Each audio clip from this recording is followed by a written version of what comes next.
الرحمن الرحيم اذكروا الله في أيام معدودات فمن تعجل في يومين فلا إثم عليه ومن تأخر فلا إثم عليه لمن اتقى واتقوا الله وَاعْلَمُوا أَنَّكُمْ إِلَيْهِ تُحْشَرُونَ۔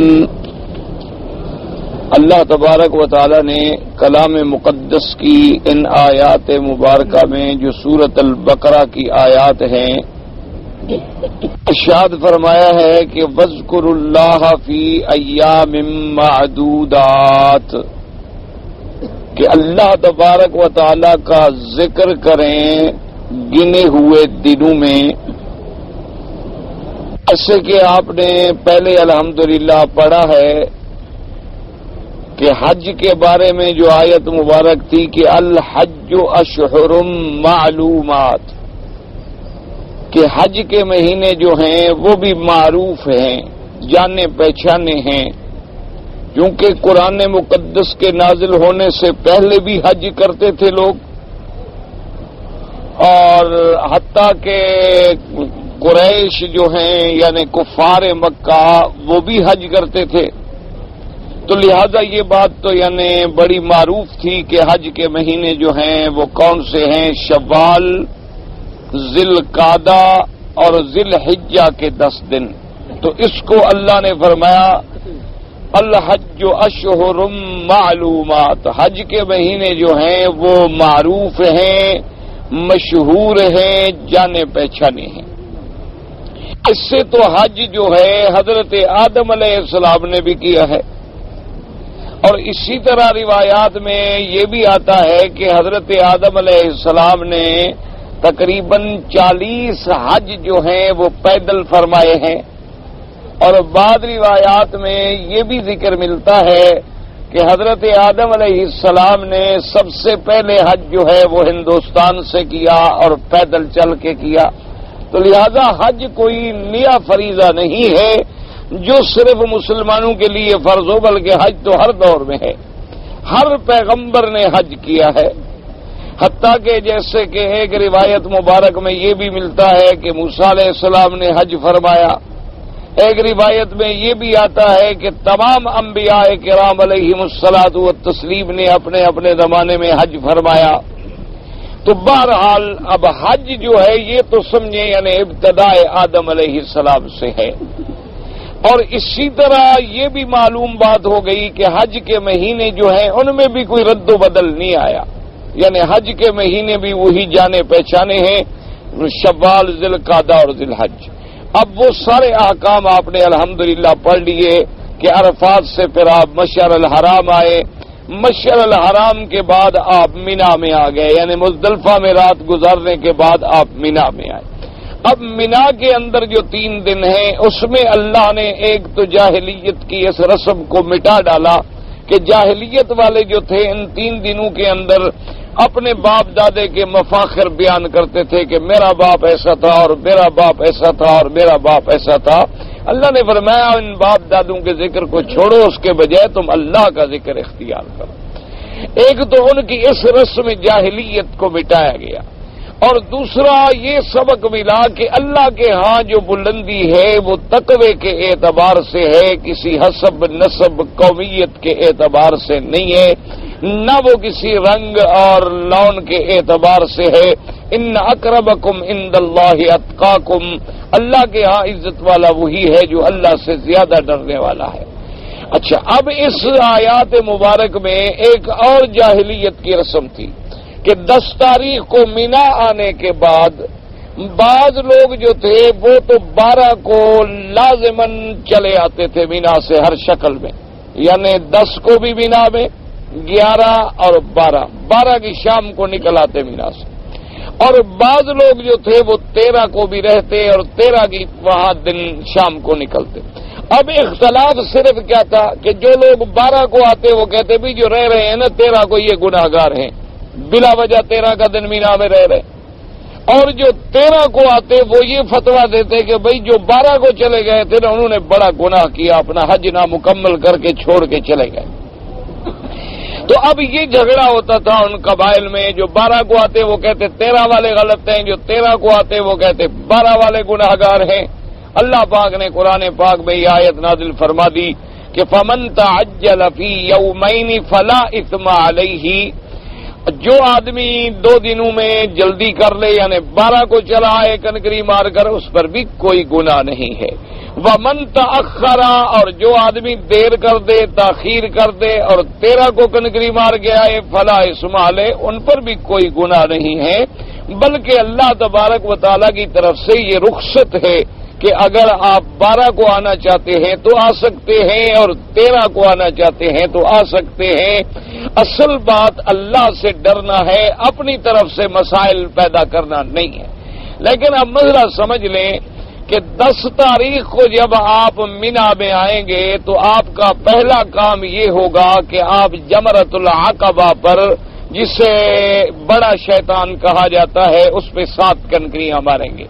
7 کنکریاں مارنے کے بعد پھر آپ قربانی کریں گے۔ قربانی سے مراد ہے حج کی بکری، یعنی تمتع ہے اور قران ہے۔ جو قربانی آپ ہمیشہ کرتے ہیں اپنے ملک میں وہ علیحدہ ہے، وہ بھی مینا میں آپ کر سکتے ہیں، مکے میں کر سکتے ہیں، اپنے ملک میں کر سکتے ہیں، لیکن جو حج کی بکری ہے وہ ما سوا حد حرم کے کسی جگہ ادا نہیں ہو سکتی۔ فَلْيَبْلُغَ الْهَدْيُ مَحِلَّهُ، کہ ہدی کو اس کے مقام پہ پہنچانا ضروری ہے۔ اور اس کا مقام کیا ہے؟ ہدی بالغ الکعبہ، کہ قربانی کے جانور کو حد حرم میں، حد کعبہ میں پہنچایا جائے۔ تو لہذا آپ پہلے کنکری ماریں گے 7 کنکریاں، اور اس کے بعد آپ قربانی کریں گے۔ قربانی کرنے کے بعد آپ سر پہ اس طرح پھروائیں گے یا بال کٹوائیں گے تو اس طرح کہ جتنے سر پہ بال ہیں ان کا کم از کم 1/4 حصہ بالوں کا کٹ جائے۔ یعنی اگر مثلا آدمی کے 1 انچ بال ہیں تو 1/4 حصہ بالوں کا سارے سر کا کٹ جائے۔ یہ 2-3 بال جو کاٹتے ہیں، اس سے تینوں ائمہ کے نزدیک آدمی احرام سے نہیں نکلتا، بلکہ اس پر دم واجب ہو جاتی ہے۔ صرف امام شافعی رحمت اللہ علیہ کے نزدیک بھی گنجائش ہے، یعنی امام شافعی رحمت اللہ علیہ بھی یہ نہیں فرماتے کہ تم ایسا کرو، وہ بھی فرماتے ہیں کہ سر پہ اس طرح پھرواؤ یا 1/4 حصہ بالوں کا کٹواؤ، لیکن وہ فرماتے ہیں کہ اگر کسی نے مثلا 2-3 بال کاٹ دیے تو احرام سے نکل جائے گا، اس پر دم کا اطلاق نہیں ہوگا، اس لیے کہ لفظ کسر کا اطلاق ہو جاتا ہے۔ قرآن پاک نے فرمایا ہے، جیسے حضور پاک صلی اللہ علیہ وسلم سرکار مدینہ نے خواب دیکھا تھا، محلقین رؤوسکم ومقصرین لا تخافون، تو لفظ محلقین اور مقصرین کہ مقصرین تقصیر کرنے والے، تو امام شافعی فرماتے ہیں کہ دیکھو جب 3 بال کٹ گئے تو تقصیر تو ہو گئی، لہذا اس پہ دم نہیں پڑے گی۔ لیکن امام ابو حنیفہ رحمت اللہ علیہ فرماتے ہیں کہ اگر مقصرینہ سے مراد یہی ہے کہ 3 بال کاٹنے سے تقصیر ہو جاتی ہے تو پھر 3 بالوں پہ اس طرح پھیرنے سے تحلیق کا فتویٰ بھی دیں آپ کے حلق ہو جاتی ہے، تو وہاں تو آپ کہتے ہیں حلق نہیں ہوتی کہ جب تک کہ سارے سر پہ اس طرح نہ پھروایا جائے، تو یہاں کیسے 3 بال کٹنے سے مقصرین میں وہ شامل ہو جاتا ہے؟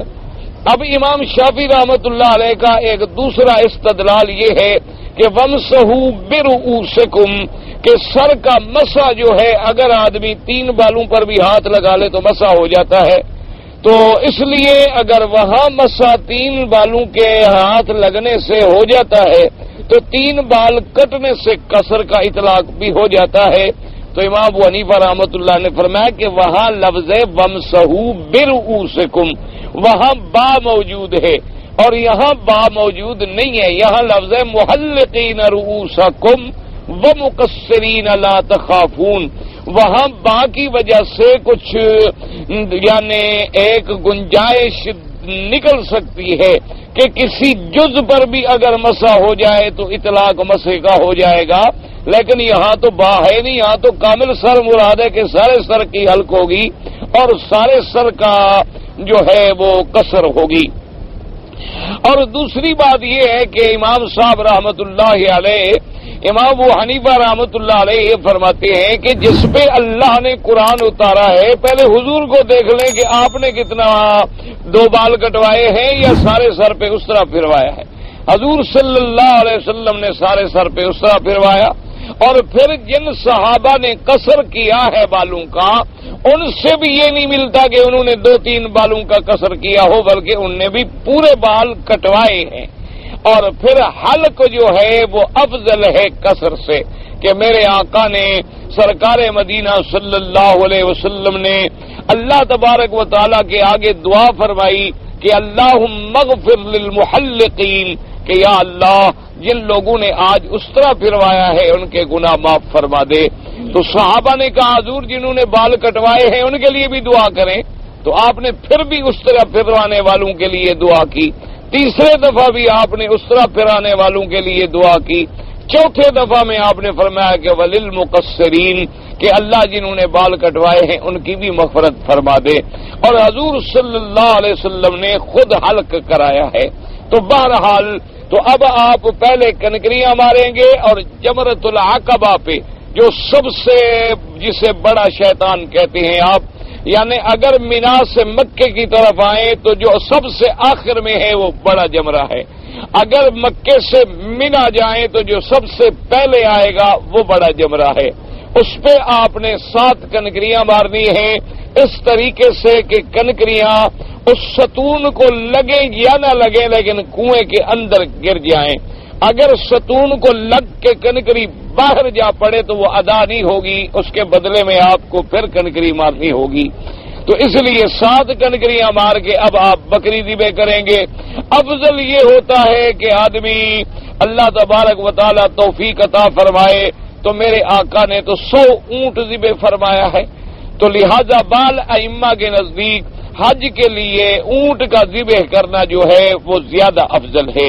اور بعض ائمہ فرماتے ہیں کہ بھئی گوشت رغبت سے زیادہ بکرے اور دمبے کا کھایا جاتا ہے، تو لہذا وہ افضل ہے۔ بہرحال ایک بکری ذبح کریں گے، سر منڈائیں گے، اب آپ کا احرام جو ہے کھل گیا ہے۔ اب آپ آئیں گے مکے میں، طواف زیارت کریں گے، صفا مروہ دوڑیں گے، اور اس کے بعد واپس مینا چلے جائیں گے۔ پھر 11 تاریخ کو آپ تینوں جمرات پہ کنکریاں ماریں گے، اولا پہ، وسطی پہ، کبرا پہ، یعنی چھوٹا، درمیانہ اور بڑا 7 کنکریاں ماریں گے۔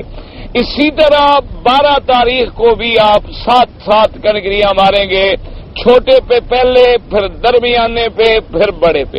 اب مسئلہ سمجھیں، جب 12 تاریخ کی کنکریاں آپ نے مار لی تو اب اسلام میں اجازت ہے کہ آپ واپس آ جائیں مکہ، آپ کا حج الحمدللہ مکمل ہو گیا۔ لیکن علماء نے یہ لکھا ہے کہ اگر آپ کا سورج ڈوب جائے مینا میں تو پھر افضل یہ ہے کہ 13 کی کنکریاں مار کے آپ آئیں۔ اگر سورج ڈوبنے سے پہلے آپ حد مینا سے نکل گئے تو اب 13 کی کنکریاں مارنا آپ کے لیے ضروری نہیں ہے۔ اور اگر 13 کو کنکریاں ماریں تو پھر زوال کے انتظار کی بھی ضرورت نہیں ہے، رات کو مینا میں رہ جائیں اور صبح کو 13 زوال سے پہلے ہی آپ اسی طرح تینوں جمرات کو کنکریاں مار کے واپس آ سکتے ہیں۔ تو لہذا قرآن مقدس نے بھی یہ بات واضح فرما دی کہ فَمَن تَعَجَّلَ فِي يَوْمَيْنِ فَلَا إِثْمَ عَلَيْهِ، کہ اگر وہ 2 دن کے بعد یعنی 10 کا دن تو یوم النحر ہو گیا، عید کا دن ہو گیا، اس کے بعد 2 دن کون سے ہوئے؟ 11 اور 12۔ اگر 12 کو چلا آئے تو کوئی گناہ نہیں۔ فَمَن تَأَخَّرَ فَلَا إِثْمَ عَلَيْهِ، اگر کوئی شخص 13 کو بھی رک جائے اور کنکریاں مار کے ہے تو اس پر بھی کوئی گناہ نہیں۔ یہ جاہلیت والے جو ایک دوسرے پر غلط الزام لگاتے ہیں کہ 12 والے گناہگار ہیں، وہ کہتے ہیں 13 کو رہنے والے گناہگار ہیں، تو یہ غلط بات ہے۔ اور آخر میں پھر اللہ نے ہدایت کی، فرمایا واتقوا اللہ، اصل بات یہ ہے کہ تم اللہ سے ڈرو، اللہ کا ڈر دلوں میں پیدا کرو۔ انکم الیہ تحشرون، تم سب نے اسی کی طرف اٹھنا ہے اور پھر جمع ہونا ہے۔ تو وہ رب کریم جس نے تمہیں عرفات میں جمع کیا، جس نے تمہیں مزدلفہ میں جمع کیا، جس نے تمہیں مینا میں جمع کیا، اسی طرح تمہیں وہ دوبارہ میدان حشر میں جمع فرمائیں گے موت کے بعد۔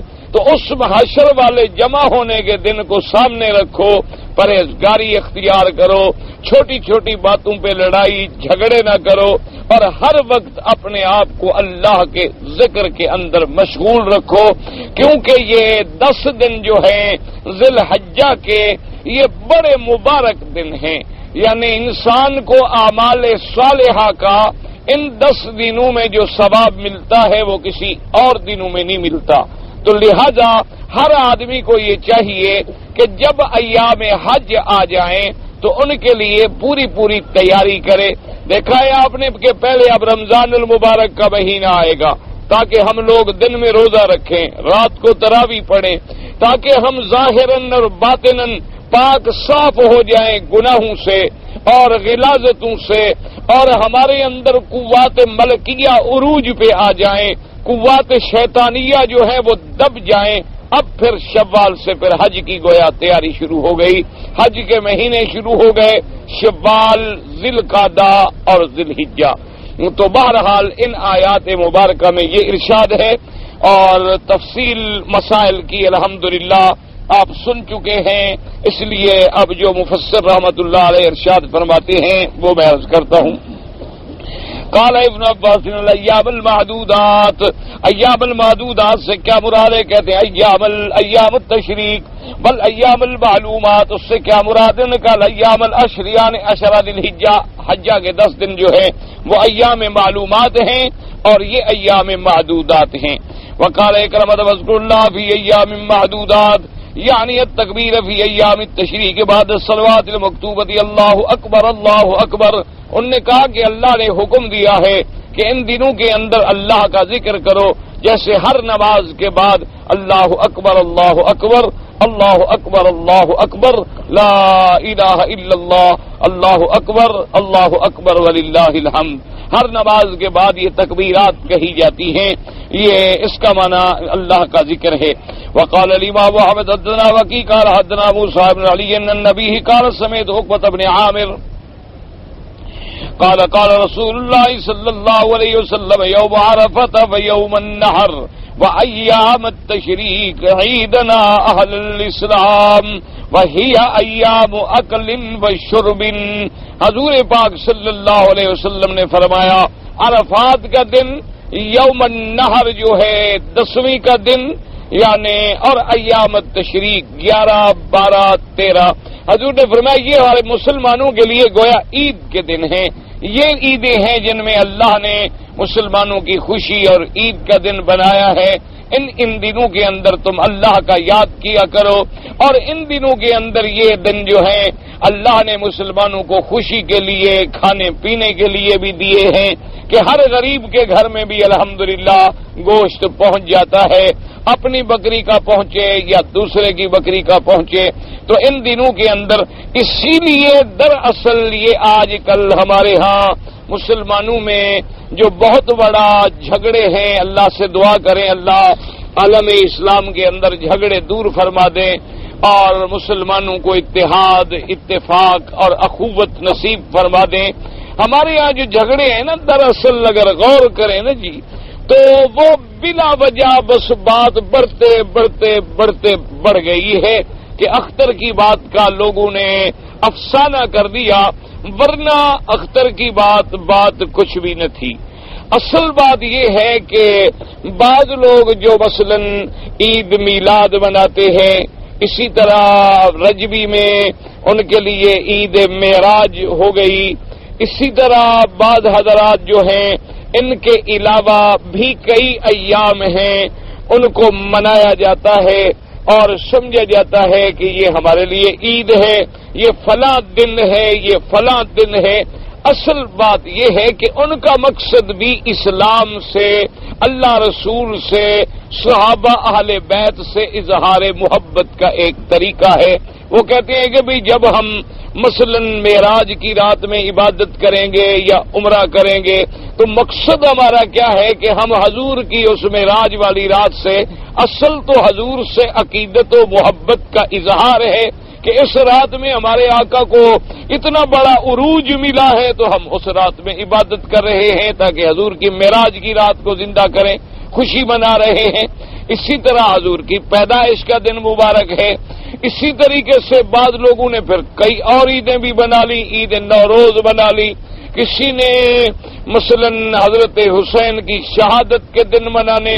تو مقصد سب کا اپنے اپنے عقل میں یہ ہے کہ ہم اظہار عقیدت کرتے ہیں حضور صلی اللہ علیہ وسلم سے، اہل بیت رسول پاک سے۔ اچھا بھی فلاں اولیاء کرام کی وفات کا دن ہے تو عرس کے نام سے ہم ان کی خدمت میں ہدیہ عقیدت پیش کرتے ہیں، تو ان کا نظریہ یہ ہوتا ہے تقریباً۔ اور جو منع کرتے ہیں ان کا مقصد بھی اتباع رسول ہے، وہ کہتے ہیں بات یہ ہے کہ عید ہو یا جمعہ ہو، یہ تمام دن مقرر کرنے کا اختیار صرف میرے اللہ کو ہے اور کسی کو کوئی اختیار نہیں۔ آج ہم جمعہ کے بجائے کوئی دن بدل لیں کہ بھئی جمعہ کے دن ہم جو 2 رکعت پڑھتے ہیں چلو جمعہ کو چھوڑ دو، آئندہ ہم سوموار والے دن کو جمعہ بنا لیتے ہیں، اور جمعہ والے دن کو ہم سوموار کہنا شروع کر دیتے ہیں، جیسے گھڑی آگے کر دیں یا گھڑی پیچھے کر دیں، یہ ہمیں اختیار نہیں۔ اس لیے کہ جیسے حدیث مبارک میں آیا، میرے مدنی پاک نے فرمایا کہ یہ بھی میرے اللہ کی رحمت ہے کہ اللہ نے پورے ہفتے میں جو سب سے افضل دن تھا میری امت کے لیے چھپا دیا۔ فرمایا کہ دیکھو یہود جو ہیں ہم سے پہلے گزر گئے لیکن انہوں نے بھی اختیار کیا تو یوم السبت ہفتے کا دن چن لیا، نصارہ بھی ہم سے پہلے گزر گئے، انہوں نے بھی اختیار کیا تو اس کے بعد والا دن اتوار چن لیا۔ اللہ نے میری امت کے لیے پہلے سے جو دن تھا جمعہ کا وہ چھپا کے رکھا اور سب سے افضل دن جو ہے جمعہ وہ میری امت کو نصیب کر دیا۔ تو اب دیکھیں تو جمعہ کا تقرر کس نے کیا؟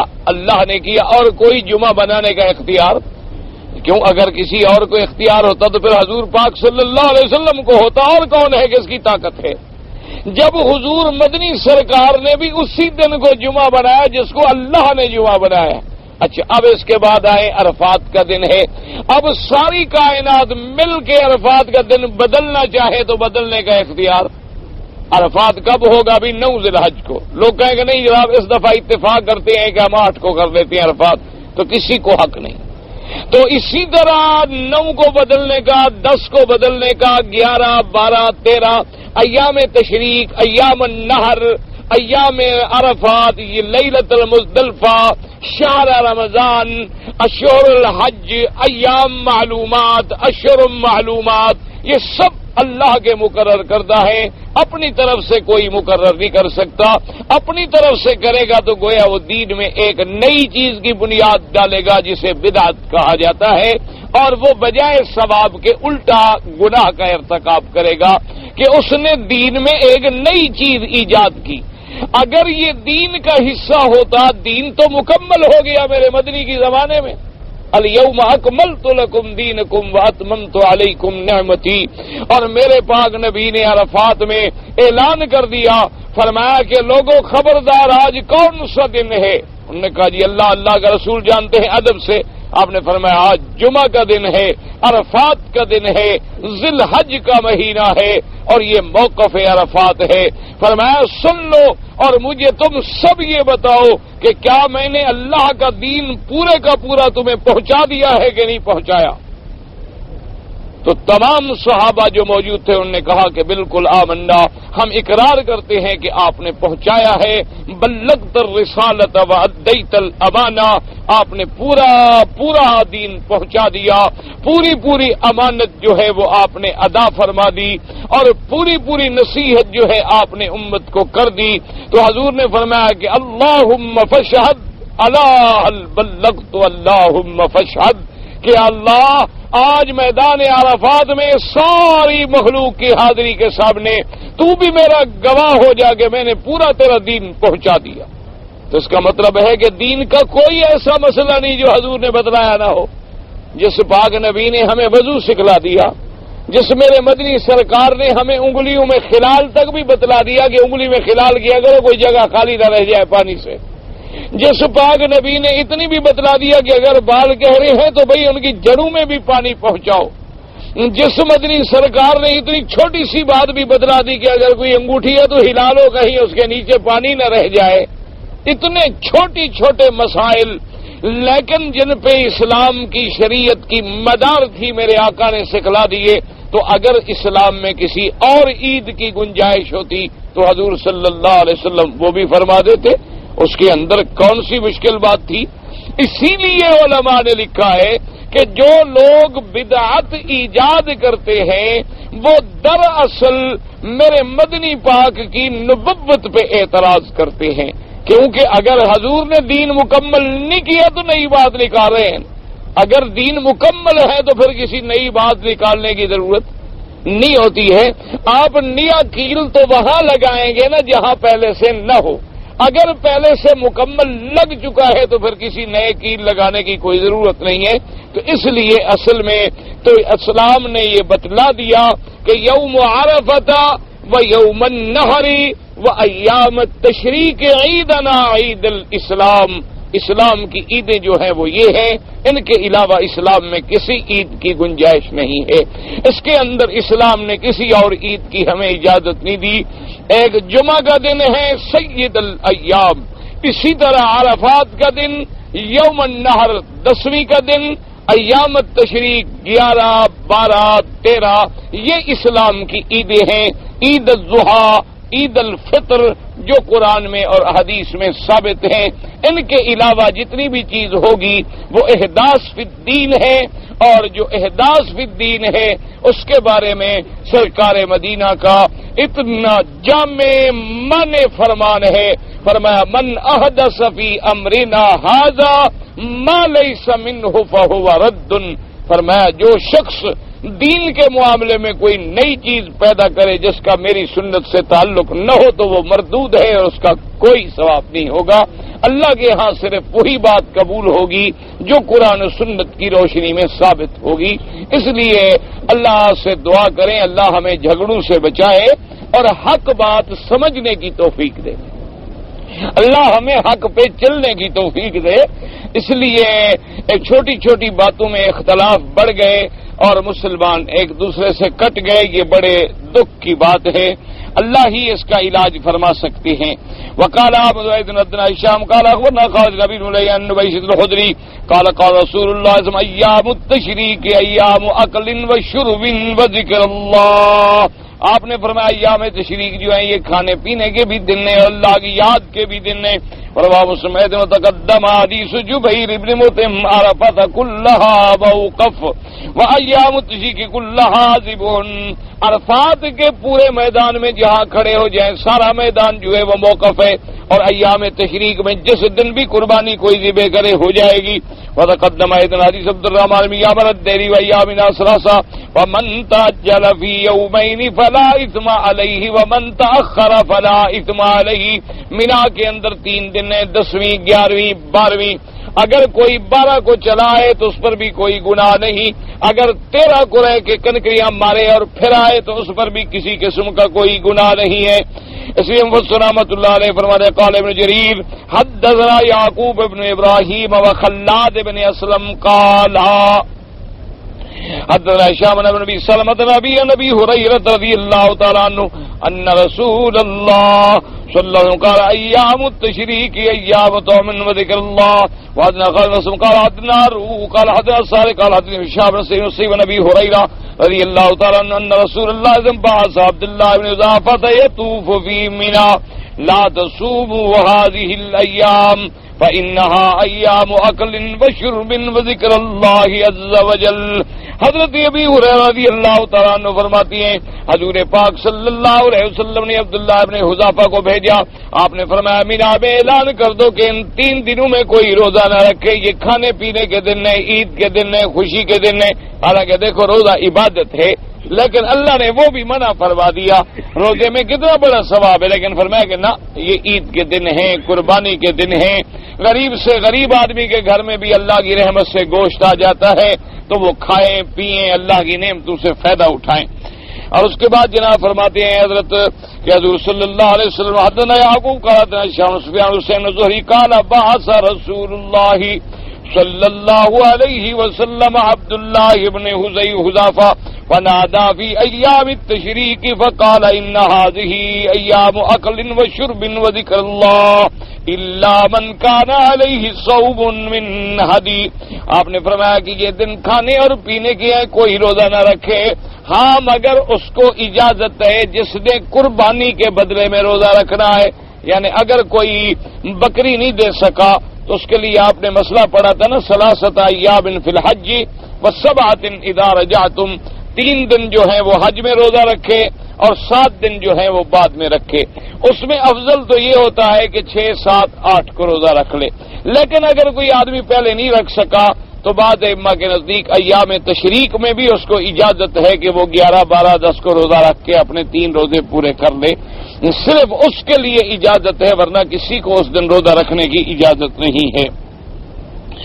اور اس کے بعد جناب فرماتے ہیں کہ مفسر فرماتے ہیں کہ زیادت حضر لیکن مرسلۃ وبه قال شام عبد الملك بن ابي سليمان بن دينار رسول باس بشر بن سويم نادى في ايام التشريق فقال ان هذه ايام اكل وشرب وذكر الله وقال شيخ بن الله عن عائشه رضي الله تعالى عنها قال رسول الله صلى الله عليه وسلم ايام التشريق، بی بی عائشہ صدیقہ رضی اللہ تعالی عنہ فرماتی ہیں کہ حضور نے ایام تشریق میں روزہ رکھنے سے منع کیا۔ قال وهي ايام اكل وشرب وذكر الله وقال محمد بن اسحاق حكيم بن حكيم مسعود بن حكم الزرقي عن امه قالت ایھا الناس، اے لوگو حضور کا حکم ہے، حضور کا حکم مبارک ہے کہ یہ دن روزے رکھنے کے نہیں ہیں بلکہ یہ کھانے پینے اور اللہ کے ذکر کے دن ہیں۔ وقال مقصد باس ایام المعدودات ایام التشریق 4 ایام، وہ فرماتی ہیں ایام معدودات سے کیا مراد ہے؟ 4 دن، یوم النحر وثلاثۃ بعدہ، وہ فرماتے ہیں ایک 10ویں کا دن اور 3 بعد میں، 11، 12، 13۔ وقال مقسم ان ابن عباس ایام معدودات ایام التشریق 4 ایام، یوم النحر وثلاثۃ بعدہ۔ وروان ابن عمر بن زبیر بن موسی وعطاء مجاز بن حسین بن ابی مالک ابراہیم النخعی وحیان بن کثیر والحسن وقتادہ وسدی والزہری وربین والضحاک ومقاتل بن حیان وعطاء الخراسانی ومالک بن نصر وغیر من ذلك۔ وقال علی بن ابی طالب ہی 3 یوم النحر ویومان بعدہ اذبح فی ایہن شئت وافضلها اولها والقول الاول هو المشہور۔ اب مفسر رحمۃ اللہ علیہ فرماتے ہیں حضرت علی ابن ابی طالب رضی اللہ تعالیٰ عنہ فرماتے تھے کہ 3 دن ہیں، کون سے؟ ایک 10ویں کا اور 2 بعد میں، یعنی 11، 12، بس وہ کہتے ہیں کہ 12 تک۔ ان 3 دنوں میں جب چاہو ذبح کر لو، لیکن افضل یہ ہے کہ پہلے دن ذبح کرو۔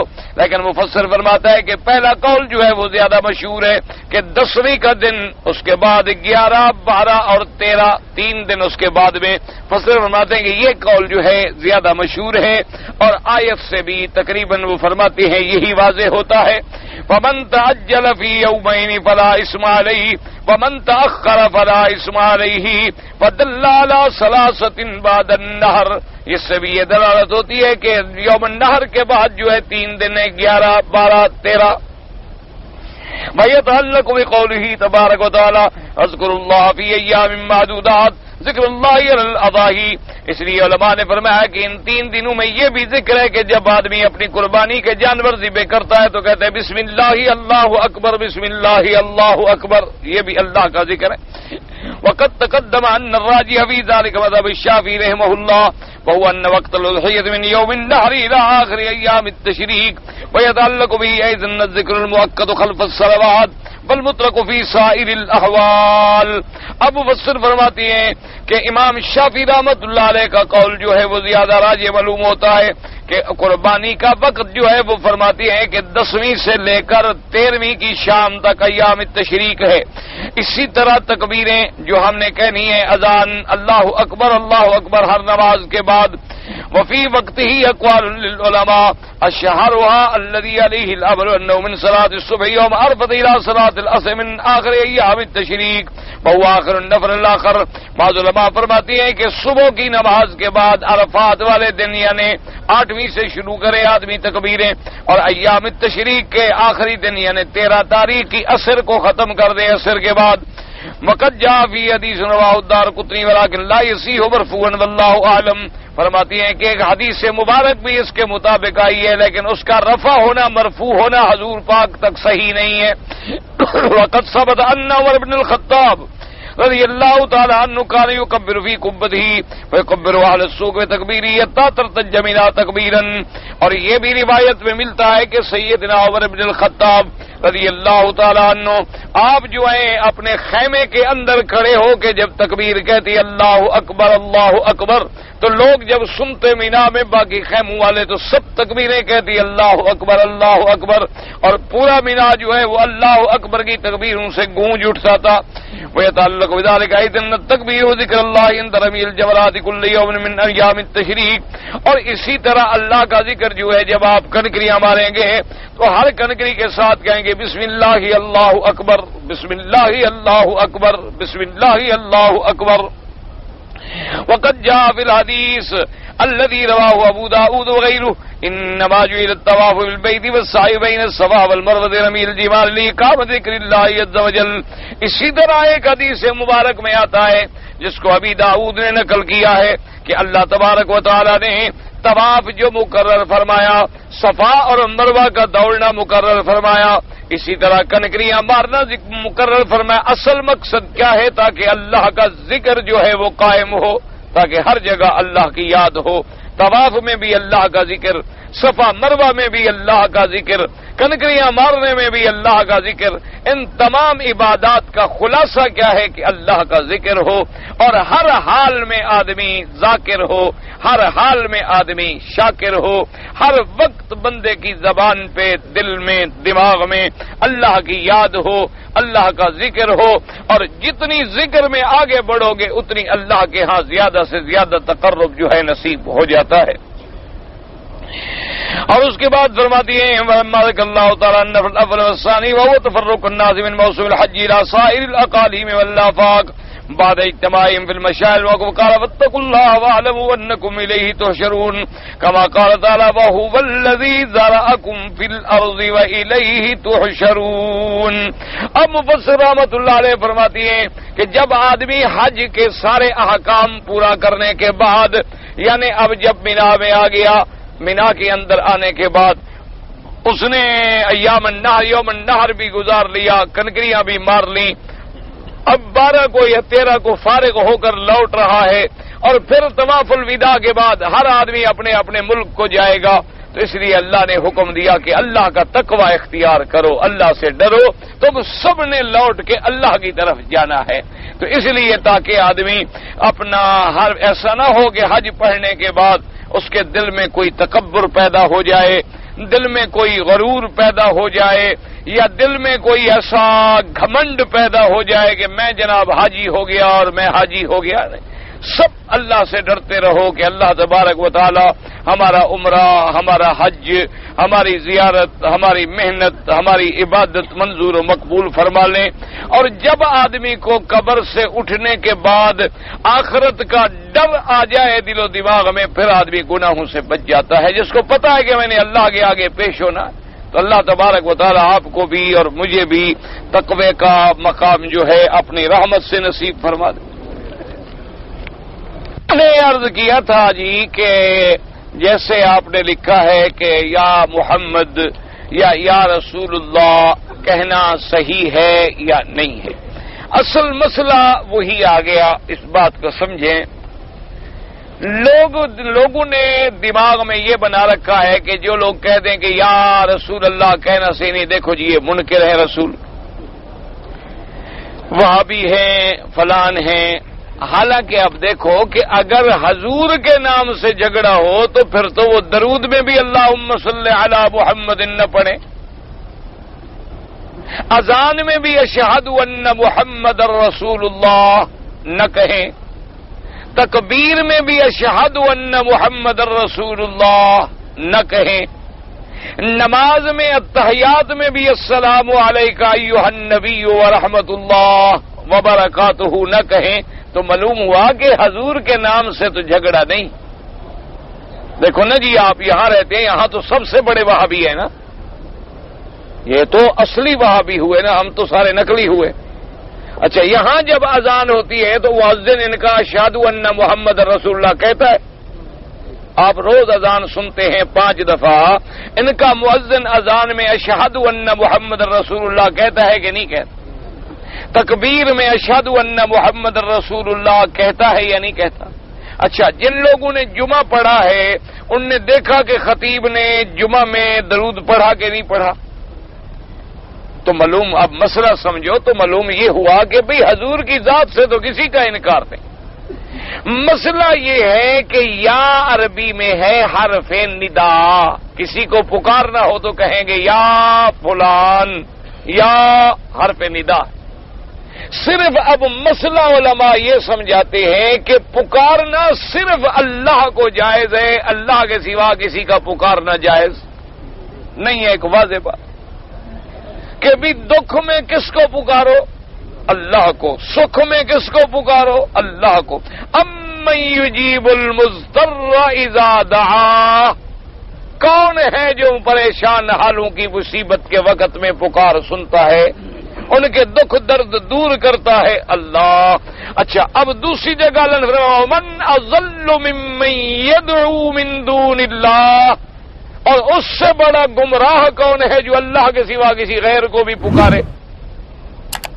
وَمَنْ أَظْلَمُ مِمَّنْ يَدْعُو مِن دُونِ اللَّهِ۔ اس لیے علماء نے کہا مسئلہ سمجھو کہ یا حرف ندا ہے، جب تم لکھتے ہو یا اللہ تو اللہ کو پکار رہے ہو، اگر لکھو گے یا محمد تو حرف ندا تم نے نبی کے ساتھ بھی لگا دیا جو اللہ کے ساتھ لگانا تھا، لہذا شائبہ شرک کا پیدا ہوتا ہے، تو اس لیے منع ہو گیا کہ یا نہ لگاؤ بلکہ ویسے لکھو محمد الرسول اللہ، لا الہ الا اللہ محمد الرسول اللہ، تاکہ جس بات میں اچھا تم کہو میری نیت شرک کی بالکل نہیں ہے، لیکن اللہ فرماتے ہیں میرے بندے تیری نیت تو شرک کی نہیں ہے، لیکن شبہ تو پیدا ہوتا ہے دوسرے دیکھنے والے کو۔ اب دیکھو نا، اللہ نے حکم دیا سورج نکل رہا ہو تو نماز نہ پڑھو، ہم کوئی سورج کی نماز پڑھتے ہیں؟ ہم تو نماز پڑھتے ہیں اپنے خدا کی پڑھتے، لیکن چونکہ اس وقت کوئی ہمیں پڑھتا ہوا دیکھے تو شبہ پیدا ہو سکتا ہے کہ بھی کہیں مسلمان بھی سورج کے پجاری تو نہیں، یہ بھی تو دیکھو سورج نکلتا ہے تو نمازیں پڑھ رہے ہیں، سورج ڈوبتا ہے تو نمازیں پڑھ رہے ہیں، سورج عین سر پہ آتا ہے تو نماز پڑھ رہے ہیں، تو یہ کہیں یہ سورج کے پجاری تو نہیں ہو؟ اللہ نے کہا مت پڑھو ان وقتوں میں نماز، منع، تاکہ کسی دوسرے دیکھنے والے غیر مسلم کو بھی شبہ نہ پڑے۔ اب دیکھیں کہ جنازہ ہے، اللہ نے فرمایا کھڑے کھڑے نماز پڑھ لو، رکوع بھی نہ کرو سجدہ بھی نہ کرو، کیوں؟ دیکھنے والا یہ نہ سمجھے کہ میت کو سجدہ کر رہے ہیں، حالانکہ تم تو مجھے سجدہ کر رہے ہوگے، لیکن شبہ پیدا ہوتا تھا۔ اس لیے اللہ کے حق سمجھنے والے علماء نے یہ مسئلہ سمجھایا کہ جہاں یا لگے گا حرف ندا مراد ہوگا، اور ندا پکارنا، سورنا، مدد مانگنا، سوال کرنا صرف اللہ سے جائز ہے اور کسی سے جائز نہیں، اس لیے انہوں نے حکم دیا کہ بھئی یہ لفظ نہ لگایا کرو۔ اب لوگوں نے پھر اس کے لیے جھگڑے پیدا کر دیے، دیکھو جی یہ نبی کو نہیں مانتے اور یہ نبی کو نہیں مانتے، اللہ ہدایت دے۔ کہتے جی منگیتر کو بوسہ دینا، منگیتر کو بوسہ دینا، منگیتر سے مراد اگر ہے صرف منگنی، تو منگنی سے تو تمہاری بیوی نہیں بنتی جب تک کہ نکاح نہ ہو جائے، اور جب منگیتر سے مراد اگر تمہاری بیوی ہے تو پھر بیوی کو بوسہ دینا حرام نہیں، وہ تو سنت ہے، بیوی کو بوسہ دینا تو سنت ہے۔ حضور پاک صلی اللہ علیہ وسلم، اب بیویاں فرماتی ہیں کہ حضور نے قبلنی رسول اللہ صلی اللہ علیہ وسلم نے مجھے بوسہ دیا، تو اس لیے اگر منگیتر سے مراد ہے بیوی تو پھر تو بالکل ٹھیک ہے، بوسہ دینا حلال ہے، بلکہ سنت ہے، بلکہ ضروری ہے۔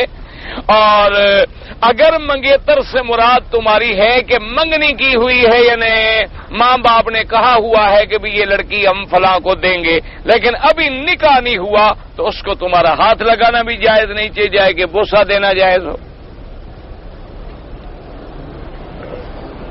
دم خود دینا چاہیے یا کوئی دوسرا بھی دے سکتا ہے؟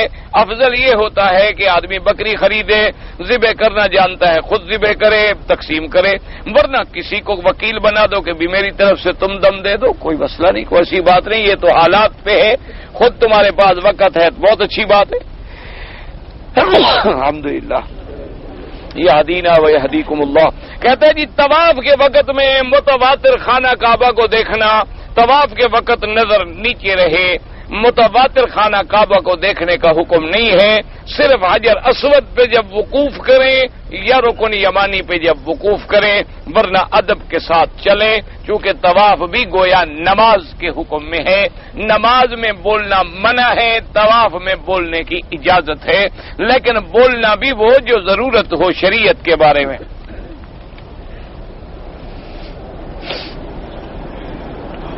کہتا ہے جی کہ ہم نے سنا ہے کہ 2 فرشتے زمین پہ اللہ نے اتارے تھے، ان سے گناہ ہو گیا، وہ کنویں میں الٹے لٹکے ہوئے ہیں۔ یہ روایت اسی طرح ہے جیسی یہ روایت بھی الٹی لٹکی ہوئی ہے، بالکل غلط ہے، اس روایت کا کوئی سر پیر نہیں ہے، یہ بھی الٹی لٹکی ہوئی ہے، گویا کہ آپ نے جیسے کسی رسی سے باندھ کے لٹکا دی ہو، اس کی کوئی حقیقت نہیں۔ فرشتے معصوم ہوتے ہیں، یہ اللہ تبارک و تعالیٰ کے فرشتے آسمانوں سے اتاریں اور پھر وہ گناہ کریں اور ایک عورت پہ عاشق ہو جائیں، اس کو اسم اعظم بتلا دیں، وہ اسم اعظم پڑھ کے آسمان کا تارا زہرہ بن جائے اور یہ کنویں میں الٹے لٹک جائیں، یہ تو یہودیوں کے بنائے ہوئے قصے ہیں، اس کا قرآن میں کوئی حقیقت کوئی مسئلہ نہیں ہے، کوئی قصہ نہیں ہے۔ تو آپ نے جو پڑھا ہے نا ہاروتا و ماروتا، وہ جو ہے اس سے مراد فرشتے ورشتے نہیں ہیں۔ بلقیس کا تخت جو ہے کہاں تھا؟ آپ نے اٹھانا ہے کیا؟ آپ کا نیت کوئی خراب ہے؟ یمن میں تھا اور یہ حضرت سلیمان علیہ السلام شام میں، اس زمانے کی بات ہے، نہ وہ تخت ہے، نہ بلقیس ہے، نہ سلیمان ہے، سب ختم ہو گئے۔ اب آپ پریشان نہ ہوں، اپنے تخت کی فکر کرو، وہ تو گزر گیا زمانہ، اب یہ کوئی مسئلہ ہے، اب پوچھ پہ کہتے ہیں وکیل صاحب ناراض ہو جاتے، کیا کروں میں؟ نہ ایمان سے کہو یہ مسئلہ ہے، اس میں شریعت کا کوئی حکم رکا ہوا ہے کہ جی بلقیس کا تخت کہاں تھا؟ اب آپ پوچھیں کہ بلقیس کہاں تھی، پھر ایک اور آدمی سوال لکھ لے کہ بلقیس کی ماں کا نام کیا تھا، کریں گے پہلے تو یہی نام بلقیس بھی ہم کہاں سے ثابت کریں گے؟ یہ تو سارے قصے ہیں، واقعہ ہے، جتنا قرآن میں ہمارا ایمان ہے اس کے علاوہ ہمیں معلوم ہی نہیں۔ ایک عورت کا واقعہ ہے کہ کسی جانور کو پانی پلانے سے بخشش ہوگی، ہاں یہ تو حدیث میں ہے باقاعدہ کہ ایک عورت نے کتے کو پانی ڈالا، اللہ نے گناہ معاف فرما دیے، جو واقعہ حدیث میں ہے آمنا و صدقنا۔ جو واقعہ نہ ہو، من گھڑت ہو، اس کا آدمی کیا کرے؟ کہتے ہیں جی گھر میں ہمارے جو خادمہ کام کرتی ہے اس کو ہم حج کے لیے لا سکتے ہیں نہیں لا سکتے؟ بھئی پہلے تو یہ دیکھو کہ خادمہ کو گھر میں کام کرانا غیر محرم مردوں میں ویسے ہی ناجائز، بغیر محرم کے کوئی عورت حج پہ آ ہی نہیں سکتی، اس کو اس کے محرم کے ساتھ لے آؤ، ٹھیک ہے اللہ تمہیں ثواب دے گا، اگر اس کا شادی شدہ ہے اس کے خاوند کو بھی لے آئیں، ورنہ وہ غریب ہے اس پر حج تو فرض ہے ہی نہیں۔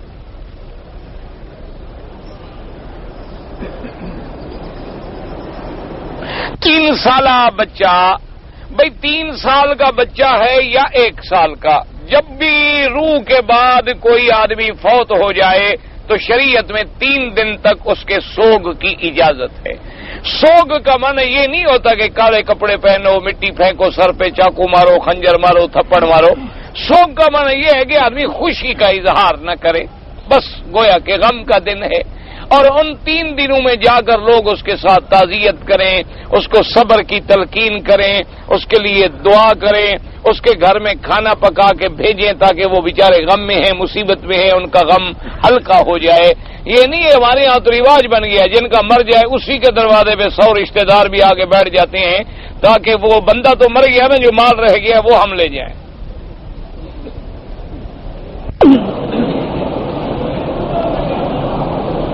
ہم نے جناب لندن سے گاڑی کے راستے آئے ہیں اور میقات کا پتہ نہیں چلا، تو ہم جناب آئے وادی پتہ نہیں بی بی عائشہ صدیقہ، اچھا مسجد عائشہ سے احرام باندھا۔ بالکل دیکھیں آپ نے لندن سے گاڑی پر مکے پہنچ گئے، آپ راستہ نہیں بھولے ماشاءاللہ، کسی اور طرف نہیں چلے گئے، آپ سیدھے آ گئے، سڑک آپ نے کئی اختیار، کیونکہ پوچھتے آئے آپ کہ یہ روڈ کدھر جائے گا، کدھر جائے گا، کہاں جائے گا۔ ایک بات نہیں پوچھی تو احرام والی نہیں پوچھی آپ، اگر وہ بھی پوچھ لیتے تو راستے میں بتا دیتے، آپ طائف سے احرام باندھ دیتے، صرف 40-50 کلومیٹر پہلے۔ اگر مدینہ پاک سے آ رہے تھے آپ درابک سے باندھ لیتے، جوحفہ سے باندھ لیتے، ذوالحلیفہ سے باندھ لیتے، آپ کا عمرہ میقات کا عمرہ ہو جاتا۔ اب ایک تو آپ اتنا لمبا سفر کر کے میقات کے عمرے سے محروم ہو گئے، یہ تو عمرہ آپ نے کیا بطور قضا، اصل عمرہ تو گیا نا۔ دیکھو نا، جیسے رمضان شریف کا روزہ آپ چھوڑ دیں، بعد میں آپ ایک روزہ قضا کر لیں تو قضا تو ہو جائے گا، لیکن وہ رمضان والے دن کی فضیلت کہاں ملے گی؟ رمضان والا دن تو پھر تمہیں نہیں ملے گا نا۔ اس لیے وہ جو عمرہ تھا تمہارا، جس کے لیے تم نے اتنا بڑا سفر کیا، وہ تو تم نے ضائع کر دیا۔ اب آپ نے بہرحال عمرہ کر لیا، قضا ہو گیا، ایک بکری بطور دم فی آدمی ادا کریں۔ کہتے جی کہ حدیث سے معلوم ہوتا ہے کہ خضاب لگانا سنت ہے اور سیاہ جو ہے وہ منع ہے۔ بعض مولوی حضرات سیاہ لگاتے ہیں، غلطی کرتے ہیں۔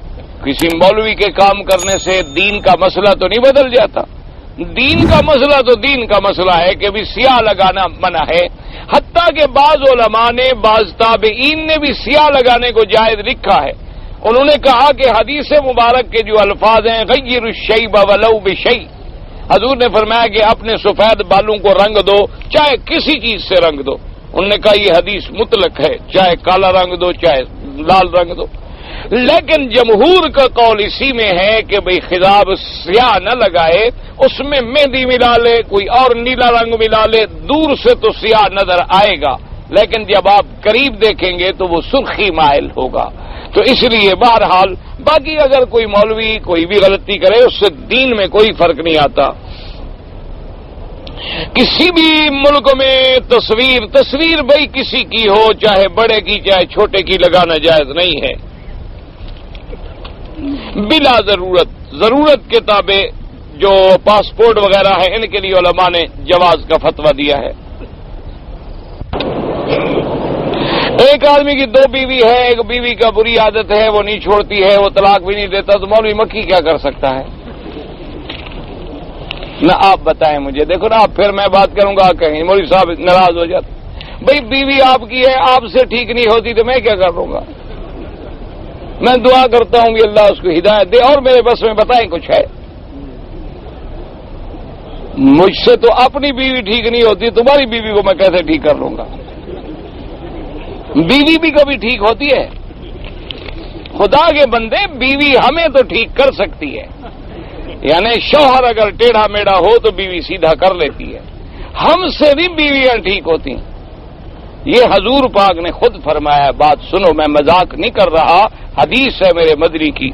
آپ نے فرمایا کہ یغلبہن اللئیم، آپ نے فرمایا یہ عورت ایسی فطرت کی چیز ہے کہ جو کمینہ ہو وہ تو اس پہ سوار ہو جاتا ہے، اور جو شریف ہو اس پر یہ سوار ہو جاتی ہے۔ حضور نے فرمایا ہم شریف ہی بنے گے، چلو کوئی بات نہیں، برداشت کریں۔ تو اس لیے بہرحال میں دعا تو کر سکتا ہوں، اور تو میرے بس میں بھائی کچھ نہیں، باقی تم طلاق دو نہ دو یہ تمہارا مسئلہ ہے۔ سید عورت سے نکاح کرنا جائز ہے، بالکل شریعت میں جائز ہے، کوئی منع نہیں۔ فقہا نے لکھا ہے کہ بھئی ہر آدمی اپنے کفو میں شادی کرے کہ خاندان برابر ہوں، کیونکہ اگر برابر نہ ہوں تو پھر جھگڑا ہوتا ہے، نباہ نہیں ہوتا۔ یہ نہیں کہ جائز نہیں، جائز تو سب مسلمان ہے، سید ہے مسلمان ہے، اور غیر سید ہے وہ جس نے کلمہ پڑھا وہ مسلمان ہے، اس کا نکاح جائز ہے۔ لیکن وجہ یہ ہوتی ہے کہ ایک بڑا خاندان ہو ایک چھوٹا خاندان ہو تو پھر نبھتی نہیں، اس لیے مناسب یہ ہے کہ آدمی برابری اختیار کرے تاکہ ان کا گزر بسر جو ہے، آپ نے دیکھا نہیں کہ حضرت زید کا بی بی زینب سے آخر گزارا نہ ہوا نا، حضرت زید نے طلاق دی۔ وجہ کیا تھی کہ حضرت زید جو تھے وہ غلام بن کے آئے تھے اور بی بی زینب قریش کے خاندان کی تھی، حضور کی پھوپھی کی بیٹی تھی۔ وہ جب شوہر گھر میں آدھو کہتی میں نے تو حضور کا کہنا مان کے تمہارا نکاح قبول کر لیا، تم میرے قابل ہو، میں تو کرسی ہوں اور تم پتہ نہیں غلام ہو، تو آخر نتیجہ کیا طلاق پہ آ گیا۔ تو اس لیے بعض علماء جو لکھتے ہیں کہ سید لڑکی سے نکاح نہ کیا جائے اسی لیے کہ بھائی برابر کے خاندان میں ہوں تاکہ یہ جھگڑے پیدا نہ ہوں، ورنہ کلمہ پڑھنے والے سب مسلمان ہیں۔ اگر کسی نے سالی سے گناہ کیا تو نکاح ٹوٹ جائے گا، نکاح تو بڑا پکا ہے نہیں ٹوٹتا، لیکن ایک نکاح میں تم دو فائدے تو نہ اٹھاؤ نا۔ سب سے بڑی لعنت ہے توبہ کرو۔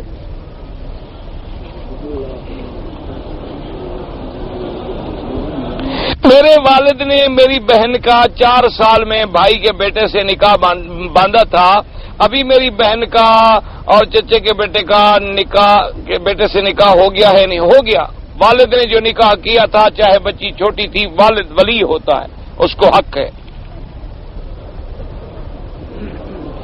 کہتے ہیں جی مکان بناتے ہوئے اس کی بنیادوں میں ہم کیا ڈالیں کہ بیماری نہ آئے؟ کچھ بھی نہیں، سب اللہ کے ہاتھ میں ہے، جو بھی ڈالو، مکان ہی نہ رہے تو کیا کرو گے؟ کچھ ڈالنے نہ ڈالنے سے کچھ نہیں ہوتا۔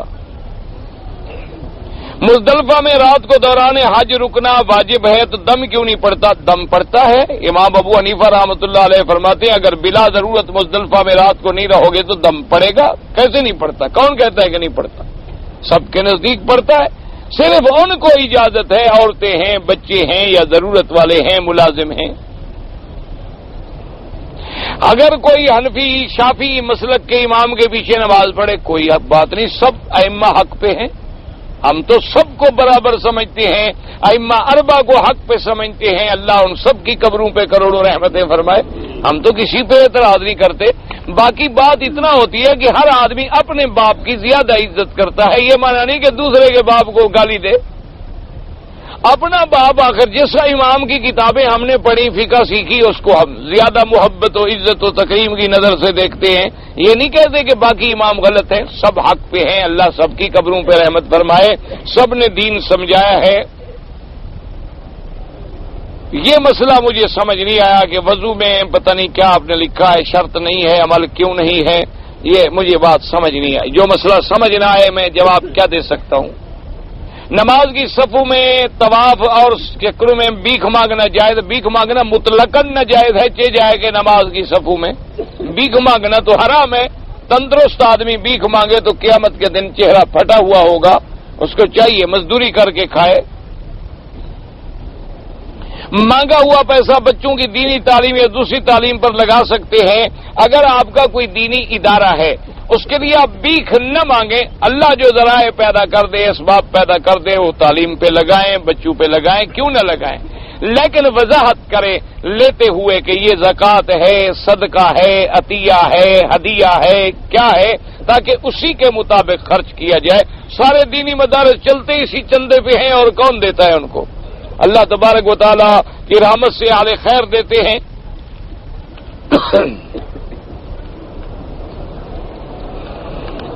کہتے جی آپ جب باہر چلے جاتے ہیں تو ہم درس سے محروم ہو جاتے ہیں، تو آپ اپنے شاگردوں میں سے کسی کے ذمہ لگائیں تاکہ درس جاری رہے۔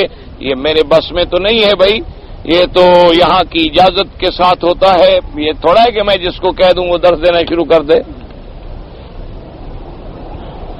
لفظ مولوی جو ہے یہ لقب ہے اصل میں ان لوگوں کا جو دین سے تعلق رکھتے ہیں، جیسے لقب ہوتے ہیں نا آپ کے ہاں، یہ ڈاکٹر ہے، یہ پی ایچ ڈی ہے، یہ ایم ڈی ہے، یہ ایف آر سی ایس ہے، یہ ایم آر سی پی ہے، اسی طرح الحافظ الحجت الثقۃ مولوی، یہ سب لقب ہیں اہل علم کے، عربی لفظ ہے۔ اگر آدمی عمرے پر آگے داڑھی منوائے اللہ ہدایت دے، اور دعا کر سکتے ہیں، اور کیا کر سکتے ہیں؟ ہم دعا کریں گے تو آپ بھی دعا کریں کہ اللہ پاک عمرے پر نہیں بلکہ جو لوگ بھی ہیں سب کو داڑھی رکھنے کی ہدایت عطا فرمائے۔ دیکھو نا یہ وہی مسئلہ آ گیا، اب مولوی مکی لاکھ تقریر کرے جب تک بیوی نہ کہے داڑھی نہیں رکھے گا۔ میں مذاق نہیں کر رہا، آج بیوی کہہ دے کہ نہیں آپ داڑھی رکھیں چھوڑیں، کیا ہے ویسے خام خواہ عورت مرد میں فرق ہی نہیں لگتا، کم از کم تم مرد تو نظر آؤ، داڑھی رکھو تم تو کہے گا اچھا ٹھیک ہے کر رکھ لوں، شرط لگا لو۔ اور آپ لاکھ تقریریں کرتے رہیں جن کو حضور کے روضے کا شرم نہیں آیا، مولوی مکی کی تقریر سے شرم آ جائے گا، اللہ کے کعبے سے بھی نہیں آیا تو مولوی مکی کی تقریر میں کیا زیادہ کوئی جادو ہو جائے گا؟ اس مدنی کی داڑھی رکھنا سنت ہے جب آدمی اس کے شہر میں آ کر بھی داڑھی مڈا کے گلیوں میں ڈال دے، پھر مولویوں کی تقریر کیا کرے گی؟ ہم تو اس لیے کرتے ہیں کہ ہم تو کہتے رہے نا، ہم کہنے کا حق تو ادا کر دیں، باقی ہمیں پتہ ہے کہ کتنا آپ ہماری مانتے ہیں، نہ مانیں، قیامت میں یہ نہ کہہ سکیں کہ ہمیں مسئلہ نہیں پہنچا تھا، میری دعا قبول نہیں ہوتی، یہ غلط بات ہے، یہ نا امیدی جو ہے کافروں کی عادت ہے۔ اللہ پہ یقین رکھو، باقی جب وہ چاہیں گے، بادشاہوں کے بادشاہ ہیں، اس کی مرضی، تم دنیا کے بادشاہ کو بھی درخواست دیتے ہو تو وہ اپنی مرضی سے فیصلہ کرتا ہے، ہم سے پوچھ کے تھوڑا کرتا ہے، وہ تو بادشاہوں کا بادشاہ ہے، جب چاہے منظور کرے، ہمارا کام مانگنا ہے، مایوس ہونا نہیں۔ میں بے روزگار بھی ہوں، قرضے کی وجہ سے پریشان ہوں، استغفار زیادہ پڑھا کریں، استغفر اللہ استغفر اللہ۔ حضور کا سایہ مبارک نہیں تھا، یعنی کیا مطلب؟ نہیں، آخر سایہ نہ ہونے کا مطلب مجھے کوئی پہلے مطلب سمجھائے نا کہ بھی سایہ نہ ہو تو کیا ہوگا، اگر سایہ ہو تو کیا ہوگا؟ یعنی کعبہ شریف کا سایہ ہے نہیں ہے؟ ہے؟ پھر کعبہ شریف کی شان تو ختم ہو گئی، اس کا سایہ جی روضہ شریف کا اس کا بھی ہے، تو پھر شان تو کم ہو گئی، تو سایہ ہونے سے فرق کیا پڑا؟ اگر عقیدہ یہ ہے کہ سایہ نہ ہونے کا معنی ہے کہ نبی خدا ہوتا ہے بشر نہیں، تو پھر بندہ کافر ہے، سیدھی سی بات کہ جی جیسے ہمیں خدا کا سایہ نظر نہیں آتا، نبی کا بھی سایہ نہیں ہے لہذا خدا ہے، تو سیدھی سی بات ہے، وہ تو سیدھا کفر ہے، اس میں آگے پیچھے چھوٹی موٹی تو کوئی بات ہی نہیں۔ باقی یہ ہے کہ سایہ نہ ہونا یہ نہیں ہے بات۔ حضور پر جیسے بادل رکھے جاتے تھے، کیوں؟ تاکہ دھوپ نہ لگے، تو جب حضور کو دھوپ لگتی ہے، بخار آتا ہے، تکلیف ہوتی ہے، وضو فرماتے ہیں، روزہ رکھتے ہیں، کھانا کھاتے ہیں، اسی طرح ساری چیزیں جو اللہ نے بشر کے لیے لوازم رکھے ہیں وہ سارے آپ کے ساتھ بھی تھے، آپ کا سایہ بھی تھا، ہر چیز تھی۔ حضور کا سینہ مبارک کھول کے دھویا گیا، ہاں بالکل، حرم میں۔ بعض علماء فرماتے ہیں جس جگہ کنواں ہے اسی کے قریب۔ میں یہ وہی آ گیا کہ بلقیس کا تخت کون لایا تھا، وہ آصف برخیا کا نام قرآن میں تو نہیں ہے، کتابوں میں ہے، اللہ جانتا ہے سچی بات ہے یا غلط ہے۔